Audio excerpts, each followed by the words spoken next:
एक शब्द होता है प्रिकॉशंस, पूर्व सावधानी।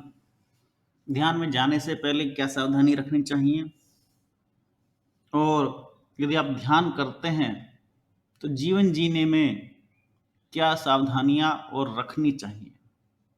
ये भी एक अनिवार्य विषय वस्तु है, क्योंकि ध्यान प्रत्येक को नहीं प्राप्त होता और ध्यान हर कोई नहीं करता। ध्यान के पूर्ण पॉजिटिव प्रभाव भी सभी को प्राप्त नहीं होते। तो आपको ध्यान के साथ जीवन जीने में क्या क्या सावधानियां बरतनी चाहिए।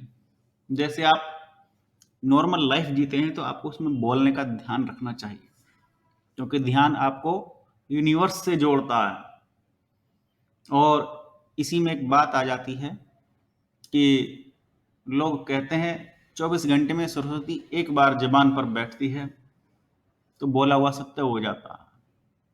और जो ध्यान करता है उसके साथ तो ये कंडीशंस और भी ज्यादा लागू होती हैं कि यदि वो कुछ बोले तो सोच समझ करके बोले। महात्मा बुद्ध इसका श्रेष्ठ उदाहरण है, जो बड़ा नाप तोल करके बोलते थे।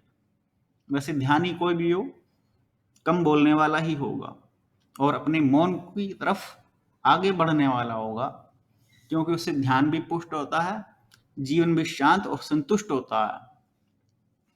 तो पहला प्रिकॉशंस वाणी का आया, और दूसरे और तीसरे प्रिकॉशंस जो आते हैं, और कई सारे प्रिकॉशंस हैं कि आप कल्पनाएं कैसी करते हैं, आप सोचते क्या हैं, कैसे सोचते हैं, और क्या सोचते हैं, क्यों सोचते हैं।